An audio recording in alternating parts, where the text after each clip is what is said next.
betulkah Bashar Assad ini dia beragama Syiah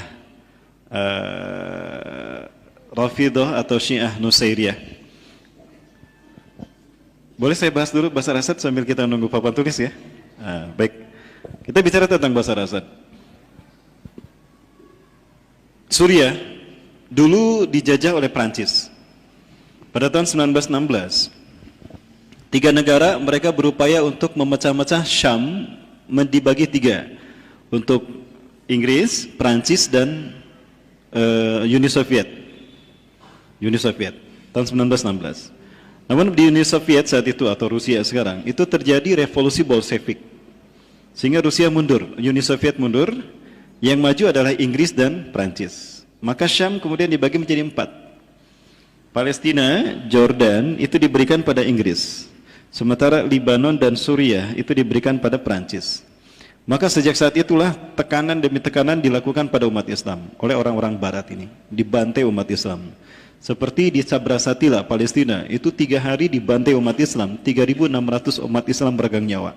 Artinya satu hari 1.200 umat Islam dibantai, Sabrasatila. Sampai ada satu rumah, darah menggenang sampai semata kaki. Nah begitu pula di Suriah. Nah Suriah bisa jatuh ke tangan Prancis karena ada pertolongan orang-orang Syiah yang tokohnya adalah seniornya Khomeini, lebih awal dari Khomeini, Muhammad bin Nusair an-Numairi. Sebagaimana Khomeini, Muhammad bin Nusair an-Numairi itu dia dikadar untuk menjadi Syiah sejati di Najaf, Irak. Ya, sekarang dulu Najaf, Irak. Nah, Najaf ini di Irak adalah pusat pengkaderan ulama-ulama Syiah. Bukan ulama ya, pendeta barangkali, karena Syiah bukan Islam ya. Ya nggak apa-apa lah kita sebut ulama, tapi U-nya nanti dibedakan. U-nya agak lama, ulama Syiah. Ya, U-nya agak lama. Nah, dikadar di sana. Jauh sebelum Khomeini ada tokoh yang lebih dulu, yaitu Muhammad bin Nusair an-Numairi. Nah, dialah orang munafik ini yang kemudian ketika dia pulang ke Suriah, Prancis menerimanya. Dia diterima oleh Prancis dan kerjasamalah dengan Prancis. Dan Prancis sangat terbantu dengan keberadaan Muhammad bin Nusair an-Numairi. Ya, maka dia diberikan kekuasaan. Maka kekuasaan ini dimanfaatkan oleh Muhammad bin Nusair an-Numairi untuk melakukan dua hal. Satu, menegaskan adanya atau mendirikan dan mendeklarasikan keberadaan sekte Syiahnya. Maka muncullah sekte Syiah Nusairiyah yang dinisbatkan pada namanya. Dan sekte Syiah Nusairiyah ini sangat zalim ingkar luar biasa. Di antara sekte Syiah Nusairiyah ada sekte Hulaziyah.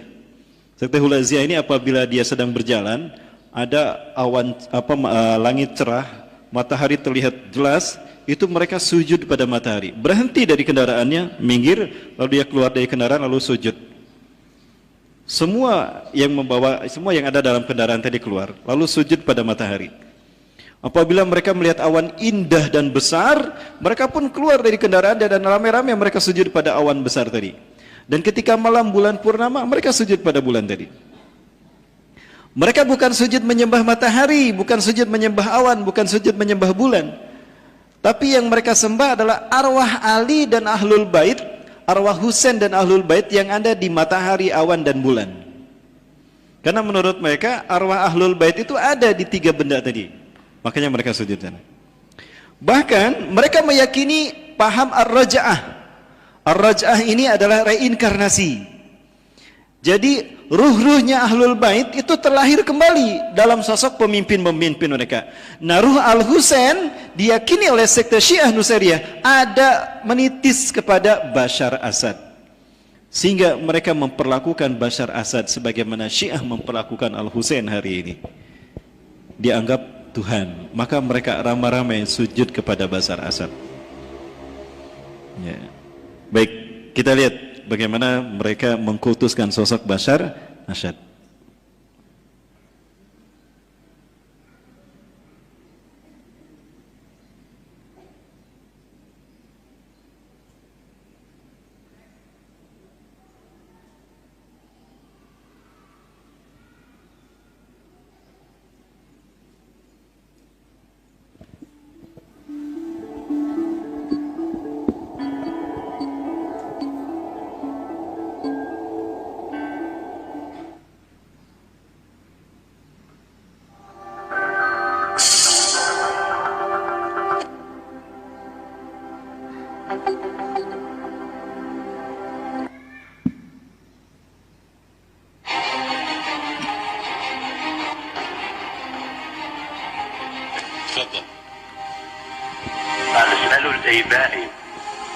اسألوا إبائي، اسألوا جدي، اسألوا نسبي، اسألوا الشموخ، اسألوا للواحد الأحد، اسألوا ما شئتم، معنى البعث ديني ورتب الشر، معنى البعث ديني ورتب الشر.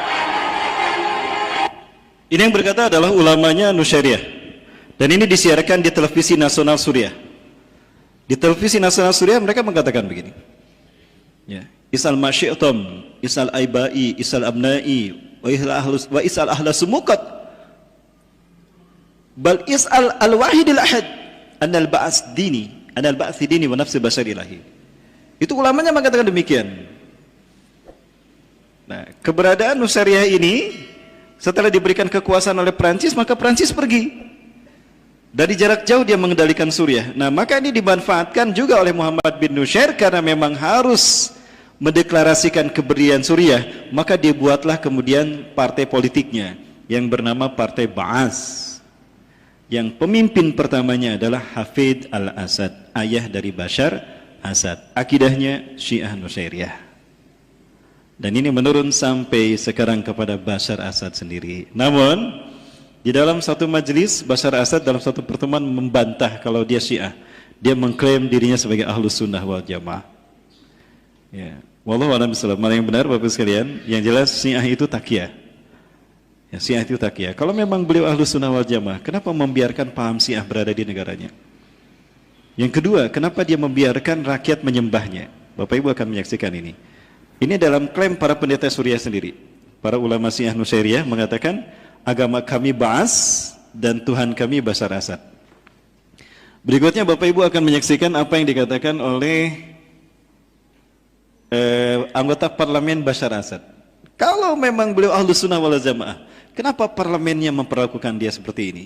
Atau membiarkan mereka melakukan keingkaran bahkan kekufuran yang sangat zalim kepada Allah Subhanahu wa taala. Kita saksikan.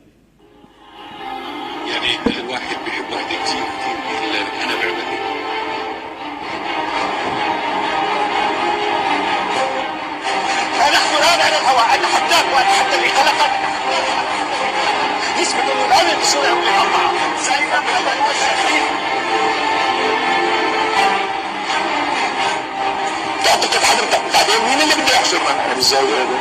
اللي يحشرنا بالزاويه بنحشر الله اللي خلقه كلياته على بعض.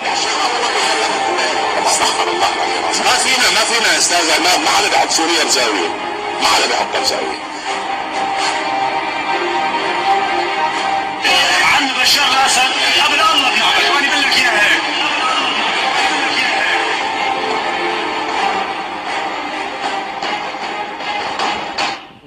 Bapak Ibu bisa menyaksikan mereka sujud kepada Bashar Assad. Kalaupun tidak ada Bashar Assad, mereka sujud kepada foto Bashar Assad. Bahkan mereka sujud berjamaah menyembah Bashar Assad.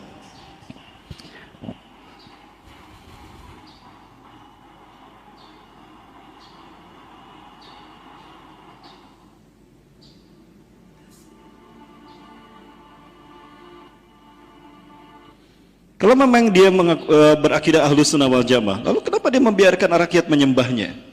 Dan kenapa membiarkan paham yang mempertuhankan dirinya ini beredar dan tetap eksis di Suriah? Dan kenapa parlemen-parlemennya ini adalah akidahnya Syiah Nusairiyah? Begitulah Syiah takyah.